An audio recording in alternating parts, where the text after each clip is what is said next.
मानव जगत लाइव में आपका स्वागत। सायरा बानो भाजपा में शामिल। 3 तलाक के खिलाफ सुप्रीम कोर्ट में लंबी लड़ाई लड़ने वाली उत्तराखंड के उधम सिंह नगर की सायरा बानो ने आज भाजपा का दामन थाम लिया।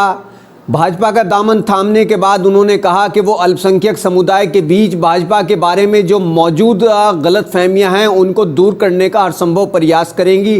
क्या सायरा बानो चुनाव लड़ेंगी, इस पर उन्होंने कहा कि चुनाव लड़ने के मकसद से वो भाजपा में शामिल नहीं हुई हैं, लेकिन अगर भाजपा उन्हें टिकट देगी तो वो इनकार नहीं करेंगी। सायरा बानो ने कहा, मेरी पार्टी मुझसे जो कहेगी वो मैं करूंगी। सायरा बानो एक वक्त काफ़ी सुर्खियों में रही जब उन्होंने 3 तलाक के खिलाफ आवाज़ बुलंद की थी।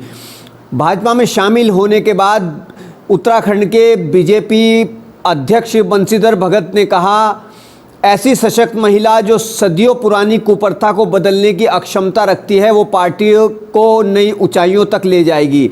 सायरा बानो को सफल भविष्य की शुभकामनाएं। उम्मीद है कि जिस निष्ठा से उन्होंने अपने हक की लड़ाई लड़ी उसी लगन से वो पार्टी के लिए भी काम करेंगे और पार्टी को और ज़्यादा मजबूत करने की दिशा में वो काम करेंगे। उनके आने से पार्टी को एक नई दिशा मिलेगी। सायरा बानो ने कहा कि वो बीजेपी की नीतियों से और ख़ास तौर से पीएम मोदी की नीतियों से खासा प्रभावित हैं और इसीलिए उन्होंने भाजपा का दामन थामा है।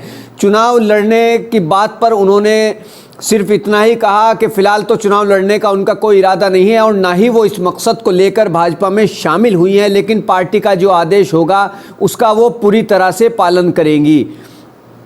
काबिल गौर है कि सायरा बानो के भाजपा में शामिल होने की चर्चाएं काफ़ी पहले से थी।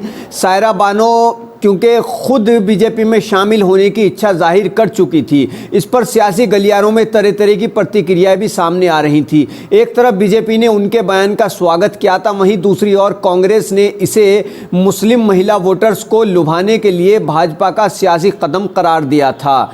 सायरा बानो किसी परिचय की मोहताज नहीं है। सायरा बानो ने सुप्रीम कोर्ट में अर्जी दायर कर ट्रिपल तलाक और निकाह हलाला के चलन की संवैधानिकता को चुनौती दी थी। साथ ही उनकी याचिका में मुस्लिमों में प्रचलित बहु विवाह प्रथा को भी गलत बताते हुए उसे ख़त्म करने की मांग की गई थी।